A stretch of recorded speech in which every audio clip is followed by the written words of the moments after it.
ಐಪಿಎಲ್ನಲ್ಲಿ ಬರೀ ಹಣದ ಹೊಳೆಯಷ್ಟೇ ಹರಿಯಲ್ಲ, ಅದೆಷ್ಟೋ ಪ್ರತಿಭಾವಂತ ಆಟಗಾರರಿಗೆ ಭವಿಷ್ಯದ ದಾರಿಯಾಗ್ತಿದೆ.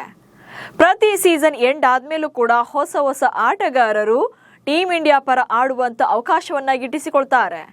ಸೊ ಈ ಸೀಸನ್ ಅಲ್ಲಿ ಇಂಥ ಅದೃಷ್ಟ ನಮ್ಮ ಕನ್ನಡಿಗನಿಗೆ ಇದೆಯಾ ಎನ್ನುವಂತ ಚರ್ಚೆ ನಡೆದಿದೆ.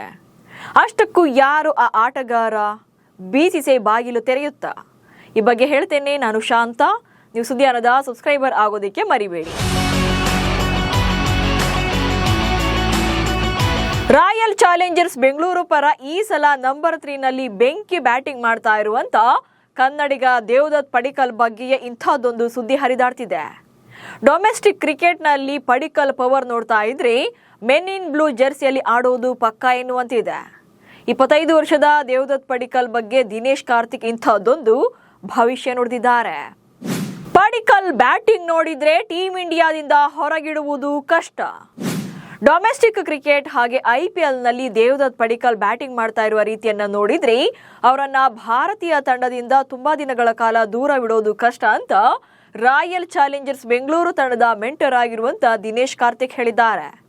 ಪಡಿಕ್ಕಲ್ ಆರಂಭದಲ್ಲಿ ಸ್ಲೋ ಆಗಿ ಆಡಿ ಅನಂತರ ಬಿಗ್ ಇನ್ನಿಂಗ್ಸ್ ಆಗಿ ಕನ್ವರ್ಟ್ ಮಾಡ್ತಾರೆ.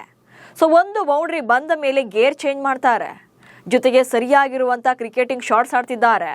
ಹೀಗೆ ಬ್ಯಾಟಿಂಗ್ ಕಂಟಿನ್ಯೂ ಆಯ್ತು ಅಂದ್ರೆ ಅವರನ್ನ ಹೆಚ್ಚು ದಿನಗಳ ಕಾಲ ಭಾರತೀಯ ತಂಡದಿಂದ ದೂರ ಇಡೋದು ಕಷ್ಟ. ಜೊತೆಗೆ ಕ್ವಾಲಿಟಿ ಬ್ಯಾಟ್ಸ್ಮನ್ ಅನ್ನೋ ಮೂಲಕ ಪಡಿಕ್ಕಲ್ ಪರ ಬ್ಯಾಟ್ ಬೀಸಿದ್ದಾರೆ. ಆರ್ಸಿಬಿ ಸೇರಿದ್ದು ಟರ್ನಿಂಗ್ ಪಾಯಿಂಟ್ ಎಂದ ಪಡಿಕ್ಕಲ್. ಇನ್ನು ಲಾಸ್ಟ್ ಸೀಸನ್ ಅಲ್ಲಿ ಆರ್ಸಿಬಿ ಸೇರಿದ್ದು ನನ್ನ ಕರಿಯರ್ನ ಟರ್ನಿಂಗ್ ಪಾಯಿಂಟ್ ಅಂತ ದೇವದತ್ ಪಡಿಕ್ಕಲ್ ಕೂಡ ಒಪ್ಕೊಂಡಿದ್ದಾರೆ. ಯಾಕಂದ್ರೆ ತಾವು ಯಾವ ರೀತಿಯ ಕ್ರಿಕೆಟ್ ಅನ್ನ ಆಡಬೇಕು, ಯಾವ ರೀತಿಯಾದಂತ ಕರಿಯರ್ನ ಕಟ್ಟಿಕೊಳ್ಬೇಕು ಅನ್ಕೊಂಡಿದ್ರು ಅದರ ಬಗ್ಗೆ ಇಲ್ಲಿ ನನಗೆ ಕ್ಲಾರಿಟಿ ಸಿಕ್ಕಿದೆ ಎಂದಿದ್ದಾರೆ. ಅಷ್ಟಕ್ಕೂ ಇಲ್ಲಿ ಪಡಿಕ್ಕಲ್ ಇಂಥದ್ದೊಂದು ಮಾತುಗಳನ್ನ ಹೇಳೋಕೆ ಕಾರಣ ಕೂಡ ಇದೆ. ಯಾಕಂದ್ರೆ ಆರ್ಸಿಬಿಗೆ ಬಂದ ಮೇಲೆ ಅವರ ನಸೀಬು ಕಂಪ್ಲೀಟ್ ಆಗಿ ಚೇಂಜ್ ಆಗಿದೆ. 2025ರಲ್ಲಿ ಪಡಿಕ್ಕಲ್ ಆರ್ಸಿಬಿ ಪರ ಅಗ್ರ ಕ್ರಮಾಂಕದಲ್ಲಿ ನಿರ್ಣಾಯಕ ಪಾತ್ರ ವಹಿಸಿದ್ರು. 10 ಪಂದ್ಯಗಳಲ್ಲಿ 150+ ಸ್ಟ್ರೈಕ್ ರೇಟ್ ನಲ್ಲಿ 247 ರನ್ಗಳನ್ನ ಕಲೆ ಹಾಕಿದ್ರು. ಆನಂತರದ ಪಂದ್ಯಗಳಲ್ಲಿ ಆಡೋಕೆ ಅವಕಾಶ ಇದ್ರೂ ಕೂಡ ಇಂಜುರಿಯಿಂದಾಗಿ ರೂಲ್ಡ್ ಔಟ್ ಆಗಿದ್ರು. ಇನ್ನು 2026ರಲ್ಲಿ ಅದ್ಭುತವಾಗಿ ಮತ್ತೆ ಸ್ಟಾರ್ಟ್ ಮಾಡಿದ್ದಾರೆ.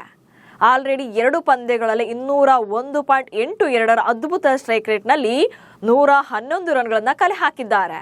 ಬ್ಯಾಕ್ ಟು ಬ್ಯಾಕ್ ಅರ್ಧ ಶತಕ ಬಂದಿವೆ. ಇನ್ನು ಪಡಿಕ್ಕಲ್ ಐಪಿಎಲ್ ಜರ್ನಿ ಸ್ಟಾರ್ಟ್ ಆಗಿದ್ದು ಕೂಡ ಇದೇ ಆರ್ಸಿಬಿ ತಂಡದಿಂದಲೇ.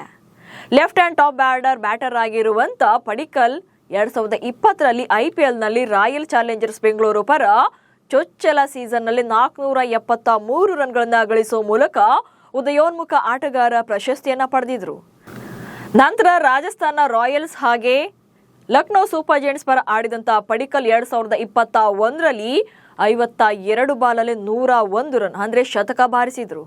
ಇನ್ನು 2025ರ ಮೆಗಾ ಆಕ್ಷನ್ ನಲ್ಲಿ ಮತ್ತೆ ಆರ್ಸಿಬಿ ತಂಡಕ್ಕೆ 2 ಕೋಟಿ ರೂಪಾಯಿ ಸಂಭಾವನೆಯೊಂದಿಗೆ ಮರಳಿದ್ರು. ಸದ್ಯ ರೆಡ್ ಹಾಟ್ ಫಾರ್ಮ್ ನಲ್ಲಿರುವಂತಹ ಪಡಿಕ್ಕಲ್ 2025-26ರ ವಿಜಯ್ ಹಜಾರೆ ಟ್ರೋಫಿಯನ್ನ 4 ಶತಕ ಹಾಗೆ 147ರ ಬೃಹತ್ ಸ್ಕೋರ್ ಸೇರಿದಂತೆ 725 ರನ್ಗಳೊಂದಿಗೆ ಟಾಪ್ ಸ್ಕೋರರ್ಗಳಲ್ಲಿ ಒಬ್ಬರಾಗಿ ಮುಗಿಸಿದ್ರು. ಇನ್ನು ರಣಜಿ ಟ್ರೋಫಿ ಟೂರ್ನಮೆಂಟ್ ನಲ್ಲಿ ಉತ್ತರಾಖಂಡ ವಿರುದ್ಧ ಅದ್ಭುತವಾದಂತ 232 ರನ್ಗಳ ಇನ್ನಿಂಗ್ಸ್ ಆಡಿದ್ರು. ಹೀಗೆ Padikkal day by day cricketing ನಲ್ಲಿ ಬೆಟರ್ ಆಗ್ತಾನೆ ಇದ್ದಾರೆ. ಡೊಮೆಸ್ಟಿಕ್ ಕ್ರಿಕೆಟ್ ನಲ್ಲಿ ಆಲ್ರೆಡಿ ಡಾಮಿನೇಷನ್ ಸ್ಟಾರ್ಟ್ ಮಾಡಿದ್ದು ಮೆನ್ ಇನ್ ಬ್ಲೂ ಜೆರ್ಸಿ ತೊಡೋಕೆ ಎಲ್ಲ ಸಾಮರ್ಥ್ಯ ಕೂಡ ಅವರಲ್ಲಿದೆ. ಆದ್ರೆ ಟೀಮ್ ಇಂಡಿಯಾ ಪರ ಆಡೋಕೆ ಇರುವಂತ ಕಾಂಪಿಟೇಷನ್ ನಡುವೆ ಚಾನ್ಸ್ ಕೊಡ್ತಾರಾ ಅನ್ನೋದೇ ಈಗಿರುವಂತ ಪ್ರಶ್ನೆ. ನಮಸ್ಕಾರ.